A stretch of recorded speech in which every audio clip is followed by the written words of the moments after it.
Hi guys, मैं हूं गीत और आज हम एक ऐसी जर्नी पे निकलने वाले हैं जो मैनिफेस्टेशन की मिस्टीरियस दुनिया और सॉलिड साइंस की दुनिया के बीच का गैप फिल करेगी। हाँ, आपने सही सुना है, हम मैनिफेस्टेशन के पीछे के साइंस को एक्सप्लोर करेंगे, स्पेशली न्यूरोप्लास्टिसिटी और बिलीफ सिस्टम्स पे फोकस करेंगे। मैं जानती हूँ आप में से कुछ लोग ये सोच रहे होंगे कि मैनिफेस्टेशन, साइंस ये दो बिल्कुल अलग चीजें हैं। पर get ready to blow your mind, क्योंकि ये दो वर्ल्ड्स आपकी सोच से कहीं ज्यादा कनेक्टेड है। पहले क्विक रिकैप कर लेते हैं कि मैनिफेस्टेशन एक्चुअल में होता क्या है। सिंपल वर्ड्स में मैनिफेस्टेशन हमारे थॉट्स, हमारे डिजायर्स, हमारे बिलीफ्स को रियलिटी में लाने का प्रोसेस है। ये आइडिया है कि फोकस्ड इंटेंशन और एक्शन से हम अपने आउटर वर्ल्ड को अपनी इनर विजन के साथ मैच करा सकते हैं। लेकिन यहाँ पर चीजें और भी इंटरेस्टिंग हो जाती हैं। आज हम चक्रास या क्रिस्टल्स के बारे में बात नहीं करेंगे। इंस्टेड हम मैनिफेस्टेशन को कटिंग एज न्यूरोसाइंस और क्वांटम फिजिक्स के लेंस से देखेंगे।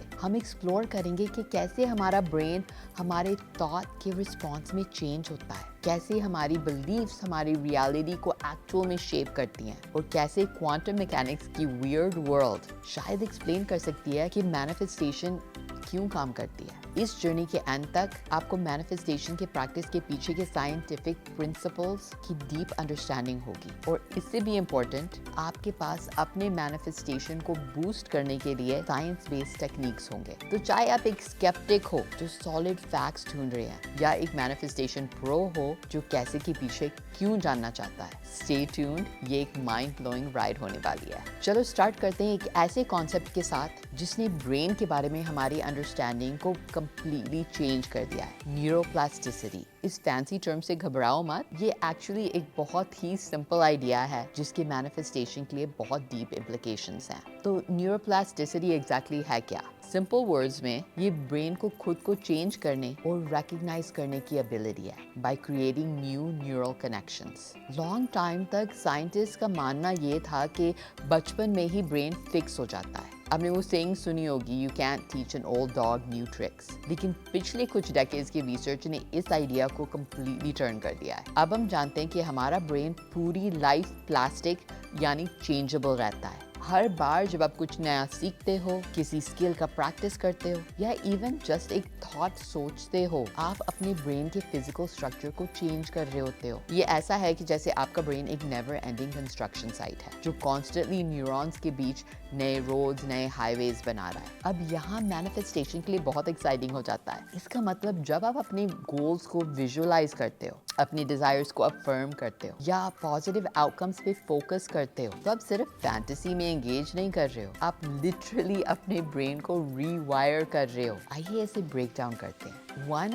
जब आप रिपीटेडली किसी डिजायर या गोल पे फोकस करते हो तो आप उस थॉट से रिलेटेड न्यूरल पाथवेज को स्ट्रेंथन कर रहे हो। ये ऐसे है कि जैसे आप अपने माइंड में एक डीप ग्रूव बना रहे हो जिससे आपके ब्रेन के लिए उस थॉट पैटर्न पे वापस आना ज़्यादा आसान हो जाता है। 2, जैसे जैसे ये न्यूरल पाथवेज स्ट्रॉन्गर होते हैं, आपका ब्रेन आपके गोल से रिलेटेड अपॉर्चुनिटीज और रिसोर्सेज के लिए मोर अट्यून्ड हो जाता है। आप उन चीज़ों पे ध्यान देने लगते हो, उन चीज़ों को नोटिस करने लगते हो जो शायद पहले आप इग्नोर कर देते थे। 3, ये इंक्रीज्ड अवेयरनेस आपके फोकस्ड इंटेंशन के साथ कंबाइन होकर आपको आपके गोल के साथ अलाइंड एक्शंस लेने के लिए मोर लाइकली बना देता है। एंड बहुत बार आप इस चीज को रियलाइज भी नहीं करते हो। 4, जैसे आप ये अलाइंड एक्शंस लेते हो और रिजल्ट देखना स्टार्ट करते हो, ये और भी न्यूरल पाथवेज को रीइंफोर्स करता है, creating a positive feedback loop. यही रीजन है कि मैनिफेस्टेशन प्रैक्टिसेस में कंसिस्टेंसी इतना क्रूशल क्यों है। हर बार जब आप अपने गोल को विजुअलाइज करते हो या एफर्मेशंस रिपीट करते हो, आप सिर्फ यूनिवर्स में गुड वाइब्स नहीं भेज रहे हो, आप एक्चुअली में अपने ब्रेन को स्कल्प्ट कर रहे हो टू सपोर्ट योर डिजायर्स। लेकिन न्यूरोप्लास्टिसिटी सिर्फ पॉजिटिव थॉट सोचने के बारे में नहीं है। ये भी एक्सप्लेन करता है कि ये जो लिमिटिंग थॉट्स होते हैं, लिमिटिंग बिलीफ्स होते हैं, ये इतने स्टबर्न क्यों होते हैं और उनको चेंज करना इतना पावरफुल क्यों है। इन फैक्ट लिमिटिंग बिलीफ्स सिर्फ न्यूरल पाथवेज हैं जो टाइम के साथ स्ट्रेंथन हो गए हैं। गुड न्यूज़ ये है कि फोकस्ड एफर्ट के साथ और सही टेक्निक्स के साथ आप ओल्ड पाथवेज को वीकन कर सकते हो और न्यू एम्पावरिंग पाथवेज को क्रिएट कर सकते हो। नेक्स्ट सेक्शन में हम अपने बिलीफ सिस्टम्स और कैसे वो हमारे रियलिटी को शेप करते हैं, इसके बारे में इन डेप्थ जाएंगे। लेकिन अभी के लिए याद रखना, आपका ब्रेन हाईली अडेप्टेबल है और हर थॉट जो हम सोचते हैं हमारे ब्रेन के फिजिकल स्ट्रक्चर को शेप करती है। तो चूज योर थॉट्स वाइजली। आप लिटरली वो ब्रेन क्रिएट कर रहे हो जो आपके फ्यूचर को शेप करेगा। अब जब हम समझ गए हैं कि हमारा ब्रेन कैसे फिजिकली चेंज हो सकता है, let's zoom in on the power house behind these changes, हमारे बिलीफ सिस्टम्स। बिलीव्स एक्चुअली वो लेंस हैं जिसके थ्रू हम दुनिया को देखते हैं। ये वो सबकॉन्शियस रूल्स और असम्पशंस हैं जो हमारे थॉट्स, डिसीजंस और एक्शंस को गाइड करते हैं। एंड हियर्स द किकर, चाहे वो बिलीव्स ट्रू हो या ना हो, दे शेप आवर रियलिटी। तो बिलीव्स कैसे फॉर्म होते हैं? ये बहुत ही अर्ली स्टार्ट हो जाता है। एज किड्स हम अपने पेरेंट्स, टीचर्स और सोसाइटी से बिलीव्स अब्सॉर्ब करते हैं। हमारे अर्ली एक्सपीरियंसेस हमारे डेवलपिंग ब्रेन में न्यूरल पाथवेज क्रिएट करते हैं। And as we grow up हम एक्सपीरियंसेस फेस करते हैं जो या तो ये इन पाथवेज को रीइंफोर्स करते हैं या उन्हें चैलेंज करते हैं। लेकिन यहाँ मैनिफेस्टेशन के लिए बहुत इंटरेस्टिंग हो जाता है। हमारे बिलीव्स रियलिटी पे फिल्टर्स की तरह काम करते हैं। वो डिटरमिन करते हैं कि हम किस चीज़ पे ध्यान देते हैं, कि हम इवेंट्स को किस तरह से इंटरप्रेट करते हैं, यहाँ तक कि हमें क्या लगता है कि हमारे लिए क्या मुमकिन है। इट्स काइंड ऑफ लाइक आपकी लाइफ एक मूवी है एंड आपके बिलीव्स उस मूवी के डायरेक्टर हैं जो डिसाइड कर रहे हैं कि किन सीन्स पे हमें फोकस करना है और किस तरह से उनको इंटरप्रेट करना है। फॉर एग्जाम्पल, अगर आप बिलीव करते हो कि मनी कमाना डिफिकल्ट है, तो आपका ब्रेन आपके एक्सपीरियंसेस को फिल्टर करेगा टू सपोर्ट दिस बिलीफ। आप उन टाइम्स पे फोकस करोगे जब आप फाइनेंशियली स्ट्रगल कर रहे थे या जो आपने फाइनेंशियल अपॉर्चुनिटीज को मिस किया है, या उनके लिए एक्सक्यूज बना लोगे। एंड इन टर्न ऐसा करने से वो जो न्यूरल पाथवेज हैं जो इस बिलीफ से रिलेटेड हैं वो स्ट्रेंथन होते हैं, वो रीइंफोर्स होते हैं। ऑन द अदर हैंड, अगर आप बिलीव करते हो I am capable of creating abundance, तो आपका ब्रेन मनी मेकिंग अपॉर्चुनिटीज के लिए हाई अलर्ट पे रहेगा। आप मोर लाइकली होगे कि आप रिस्क लोगे, सक्सेसफुल लोगों के साथ नेटवर्क करोगे और पोटेंशियल बिजनेस आइडियाज को नोटिस करोगे। और हर सक्सेस इस बिलीव को रीइंफोर्स करेगी, क्रिएटिंग अ पॉजिटिव साइकिल। यही रीजन है कि सक्सेसफुल मैनिफेस्टेशन के लिए अपने बिलीव्स को शिफ्ट करना इतना क्रूशल है। जब हम अपने बिलीव्स को शिफ्ट करते हैं, हम सिर्फ डिफरेंटली नहीं सोच रहे हैं, हम लिटरली अपने ब्रेन का रियलिटी प्रोसेस करने का तरीका बदल रहे हैं। लेकिन बिलीव्स को चेंज करना हमेशा इतना इजी नहीं होता है। रिमेंबर, ये डीपली इंग्रेन्ड न्यूरल पाथवेज हैं। इन्हें चेंज करने के लिए कंसिस्टेंट एफर्ट और राइट टेक्निक्स की नीड होती है। हम इन टेक्निक्स के बारे में हमारे प्रैक्टिकल एप्लीकेशन सेक्शन में बात करेंगे, लेकिन फॉर नाउ याद रखिए, आपके बिलीव्स फैक्ट्स नहीं है, वो सिर्फ कुछ थॉट्स हैं जो आपने इतनी बार सोचे हैं कि वो आपके लिए एक आदत बन गई है। बट थैंक्स टू न्यूरोप्लास्टिसिटी आप इन्हें चेंज करने की पावर रखते हो। ओके, अब टाइम आ गया है मैनिफेस्टेशन के अनसंग हीरो से मिलने का, रेटिकुलर एक्टिवेटिंग सिस्टम या शॉर्ट में RAS। इस फैंसी नेम से घबराओ मत। ये आपके ब्रेन का वो पार्ट है जो पर्सनल असिस्टेंट की तरह काम करता है, और ये समझना कि ये किस तरह से काम करता है can supercharge your manifestation practice. तो RAS एग्जैक्टली है क्या? ये हमारे ब्रेन स्टेम में नर्व्स का एक नेटवर्क है जो अननेसेसरी इंफॉर्मेशन को फिल्टर आउट करता है so that important stuff can get through. ऐसे सोचो कि जैसे ये आपके ब्रेन का स्पैम फिल्टर है। यही रीजन है कि आप एक नॉइजी रूम में एक कॉन्वर्सेशन पे फोकस कर पाते हो, या सडनली एक certain type of car notice करने लगते हो रोड पे जब आपने उसको खरीदने का फैसला ले लिया होता है। यहाँ मैनिफेस्टेशन के लिए एक्साइटिंग हो जाता है। RAS हमारे गोल्स और बिलीफ से हेविली इन्फ्लुएंस्ड होता है। It's constantly scanning the environment for information that we consider important. चलो देखते हैं कि प्रैक्टिस में ये कैसे काम करता है। 1, जब आप कोई क्लियर गोल सेट करते हो या एक स्पेसिफिक डिजायर पे फोकस करते हो, तो आप एसेंशियली अपने RAS को प्रोग्राम कर रहे हो कि उन चीज़ों पे ध्यान दे जो उस गोल से रिलेटेड है। 2, फिर आपका RAS काम पे लग जाता है एंड वो जो हजारों चीज़ें इंफॉर्मेशन आपकी तरफ आ रही होती है उसको फिल्टर करके आपके कॉन्शियस तक वो चीज़ें लाता है जो आपके गोल के साथ अलाइंड हैं, जो आपकी हेल्प करेंगे अपने गोल को अचीव करने में। 3, यही रीज़न है कि जब आप कोई चीज़ मैनिफेस्ट कर रहे होते हो तो सडनली आप उन अपॉर्चुनिटीज़ को, उन रिसोर्सेज को नोटिस करने लग जाते हो जो उससे रिलेटेड हैं, जिन पे पहले शायद आपका ध्यान नहीं गया होता है। वो अपॉर्चुनिटीज़, रिसोर्सेज हमेशा थे वहाँ, बट पहले आपका RAS उनको फ्लैग नहीं कर रहा था कि ये चीज़ें इंपॉर्टेंट है आपके लिए। 4, जब आप स्टार्ट करते हो नोटिस करना ये अपॉर्चुनिटीज, ये रिसोर्सेज, और आप इन पे एक्ट करना शुरू करते हो, तो आप अपने RAS को रीइंफोर्स कर रहे होते हो कि आपका गोल कितना इंपॉर्टेंट है, और एक पॉजिटिव फीडबैक लूप क्रिएट होता है। यही रीज़न है कि मैनिफेस्टेशन में विजुअलाइजेशन और एफर्मेशंस इतने इंपॉर्टेंट क्यों हैं। जब आप अपने डिजायर्ड आउटकम का विविड इमेजिनेशन करते हो या एफर्मेशंस रिपीट करते हो, तो आप सिर्फ डे ड्रीमिंग नहीं कर रहे हो, आप लिटरली अपने RAS को ट्रेन कर रहे हो कि वो अपॉर्चुनिटीज नोटिस करे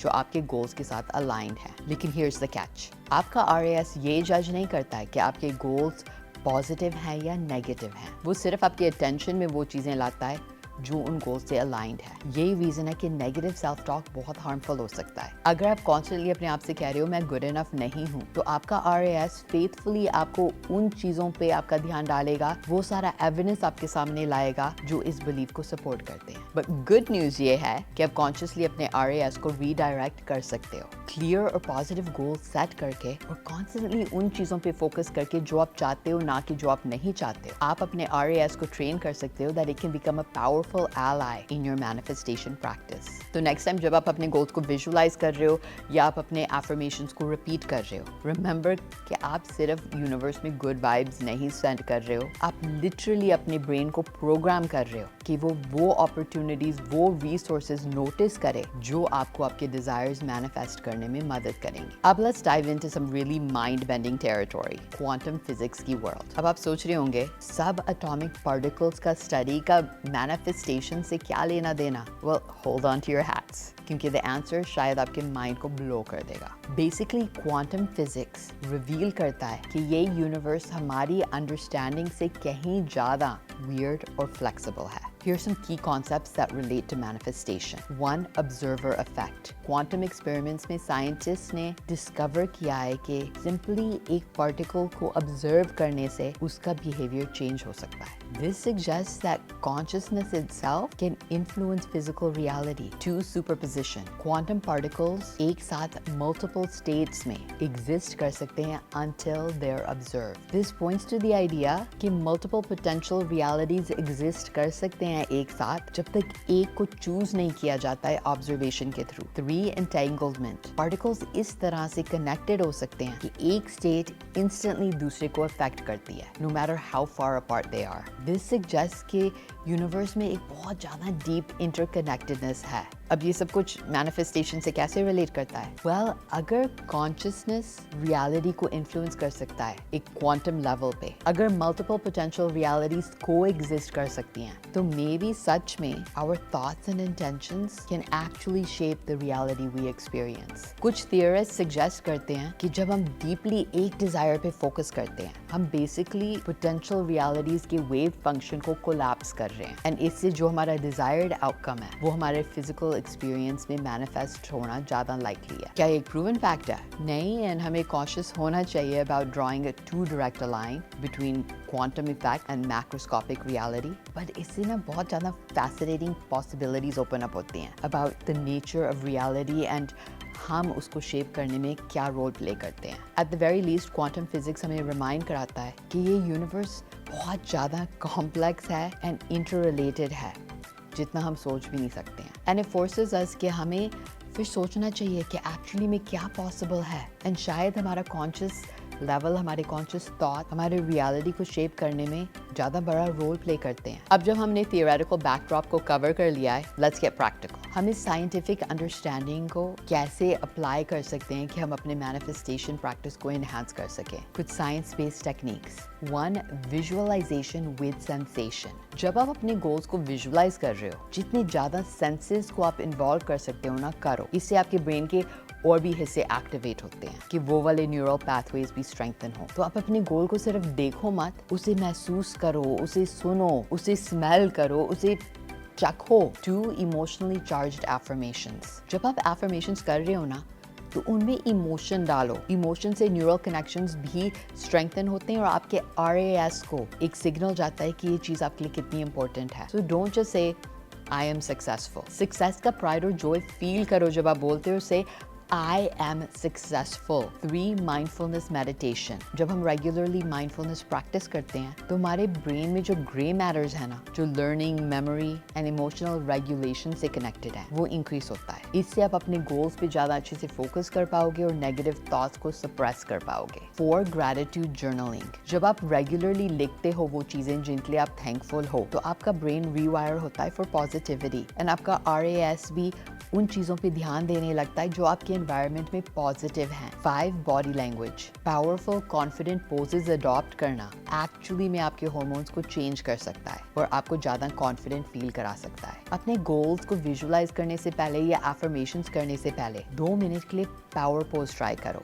सिंपल से पावर पोज हो सकते हैं कि बिल्कुल सीधा खड़े होना और हिप्स पे हाथ रखना या वी पोजीशन में हाथ ऊपर करना विक्ट्री के लिए. 6 बिलीफ चेक. रेगुलर तौर पे चेक करो कि तुम्हें क्या लगता है कि क्या मुमकिन है, क्या मुमकिन नहीं है अपने लिए, और क्या ये बिलीफ्स आपकी मदद कर रहे हैं. अगर नहीं तो कॉन्शियसली नए एम्पावरिंग बिलीफ्स को अडॉप्ट करो और उन्हें डेली रीइंफोर्स करो. 7 सिलेक्टिव इंफॉर्मेशन डाइट. जो इंफॉर्मेशन आप कंज्यूम कर रहे हो ना, उसके बारे में कॉन्शियस रहो, क्योंकि आपका RAS उन चीज़ों को फ्लैग करेगा एज इम्पोर्टेंट जिस पे आप ज़्यादा ध्यान देते हो. इसलिए ऐसे मीडिया और कॉन्वर्सेशंस चुनो जो आपके गोल्स के साथ अलाइंड हो. 8 फेथ के एक्शंस. अपने गोल्स के साथ अलाइंड छोटे छोटे एक्शंस लो रिजल्ट्स देखने से पहले भी. ये आपके सबकॉन्शियस को एक पावरफुल मैसेज भेजता है और आपके न्यू बिलीव्स के लिए एविडेंस क्रिएट करता है. पर याद रखिए, इन सारे टेक्निक्स के लिए की चीज़ है कंसिस्टेंसी. न्यूरोप्लास्टी की वजह से रेपिटेशन से ही हम अपने दिमाग में लास्टिंग चेंजेस क्रिएट कर सकते हैं. ये परफेक्शन के बारे में नहीं है, परसिस्टेंस के बारे में है. हालांकि साथ ही ये टेक्निक्स पावरफुल हैं, ये जादू नहीं है. ये बेस्ट तब काम करते हैं जब आप अपने गोल्स की तरफ एक्शंस के साथ इनको कंबाइन करते हैं. मैनिफेस्टेशन को एफर्ट की रिप्लेसमेंट के तौर पे नहीं, बल्कि अपने माइंड, एनर्जी और एक्शंस को अपने डिजायर्स के साथ अलाइन करने के तरीके के रूप में सोचो. इन साइंस टेक्निक्स को कंसिस्टेंटली अप्लाई करके आप सिर्फ विशफुल थिंकिंग नहीं कर रहे हो, आप एक्टिवली अपने ब्रेन को रीवायर कर रहे हो और अपने परसेप्शन को अपने गोल्स के साथ अलाइन होने के लिए ट्रेन कर रहे हो. और यही है जहां मैनिफेस्टेशन का असली जादू शुरू होता है. अब आइए कुछ रियल वर्ल्ड एविडेंस पे नजर डालते हैं जो मैनिफेस्टेशन के पीछे के साइंस को सपोर्ट करते हैं. हम दोनों scientific studies and real life examples को देखेंगे जो न्यूरोप्लास्टिसिटी और बिलीफ सिस्टम की पावर को एक्शन में दिखाते हैं. पहले रिसर्च के बारे में बात करते हैं. 1 प्लेसिबो इफेक्ट. ये एक वेल डॉक्यूमेंटेड फिनोमेना है जो फिजिकल रियलिटी को शेप देने में बिलीफ की पावर को शो करता है. कई स्टडीज में जहाँ पेशेंट्स को शुगर की गोलीज दी जाती हैं और उनको बोला जाता है कि आपको सही मेडिसिन दी जा रही है, तो वो पेशेंट्स एक्चुअली में फिजियोलॉजिकल चेंजेस एक्सपीरियंस करते हैं. वो सच में बेटर होने लगते हैं, जैसे कि वो सच में मेडिसिन ले रहे थे, ना कि ये शुगर की गोलियां. ये दिखाता है कि कैसे हमारे बिलीफ्स हमारी बायोलॉजी को चेंज कर सकते हैं. 2 विजुअलाइजेशन स्टडीज. बास्केटबॉल प्लेयर्स के साथ एक स्टडी ने दिखाया कि जिन्होंने सक्सेसफुल फ्री थ्रोज की विजुअलाइजेशन की, उनका इंप्रूवमेंट ऑलमोस्ट उतना ही था जितना फिजिकली प्रैक्टिस करने वालों का था. ये इस आइडिया को सपोर्ट करता है कि मेंटल प्रैक्टिस फिजिकल प्रैक्टिस की तरह ही न्यूरल पाथवेज क्रिएट कर सकता है. 3 मेडिटेशन और ब्रेन चेंजेस. हार्वर्ड की एक स्टडी ने पाया कि सिर्फ 8 हफ्तों की माइंडफुलनेस मेडिटेशन ने हिपोकैम्पस में ग्रे मैटर को एक्चुअली इंक्रीज कर दिया, जो मेमोरी और लर्निंग से एसोसिएटेड एरिया है. ये इस बात का सॉलिड एविडेंस प्रोवाइड करता है कि कैसे फोकस्ड मेंटल एक्टिविटी फिजिकली हमारे ब्रेन को चेंज कर सकता है. 4 self efficacy research. Psychologist Albert Bandura का सेल्फ एफिकेसी पे काम दिखाता है कि जो लोग बिलीव करते हैं कि वो कुछ कर सकते हैं, वो चैलेंजेस का सामना करने पे भी उसे एक्चुअली करने का ज्यादा प्रोबेबिलिटी रखते हैं. ये मैनिफेस्टेशन में बिलीव की इंपॉर्टेंस को हाईलाइट करता है. अब कुछ रियल लाइफ एग्जांपल्स देखते हैं. 1 जिम कैरी का $10 million चेक. फेमस होने से पहले जिम कैरी ने खुद को एक्टिंग सर्विसेज रेंडर्ड के लिए $10 million का चेक लिखा था. उसे थैंक्सगिविंग 1995 के लिए डेट किया था और अपनी वॉलेट में रख लिया था, और 1994 तक वो गोल उन्होंने अचीव कर लिया था। हालांकि हार्ड वर्क ने भी एक रोल प्ले किया, लेकिन जिम कैरी इस विजुअलाइजेशन को अपनी सक्सेस का क्रेडिट देते हैं। 2. माइकल फेल्प्स की visualization. Olympic swimmer Michael Phelps अपनी इंटेंसिव विजुअलाइजेशन प्रैक्टिस के लिए जाने जाते हैं। वो अपनी रेसेस के हर डिटेल को विजुअलाइज करते हैं, जिसमें पोटेंशियल प्रॉब्लम्स भी शामिल थी। ये मेंटल रिहर्सल फिजिकल प्रैक्टिस के साथ कंबाइन होकर उन्हें सबसे ज़्यादा डेकोरेटेड ओलंपियन बनने में मदद की। 3. ओपरा विनफ्री का बिलीफ शिफ्ट। ओपरा ने बहुत बार इस बारे में बात की है कि कैसे अपने खुद के वर्थ और कैपेबिलिटीज के बारे में अपना बिलीफ चेंज करना उनकी सक्सेस के लिए बहुत क्रूशल था। ये इस बात में ग्राउंडेड हैं कि हमारे ब्रेन्स और बॉडीज एक्चुअली कैसे वर्क करते हैं। इन प्रिंसिपल्स को समझकर और अप्लाई करके हम अपने माइंड का पावर यूज कर सकते हैं अपनी लाइव्स में रियल चेंज क्रिएट करने के लिए।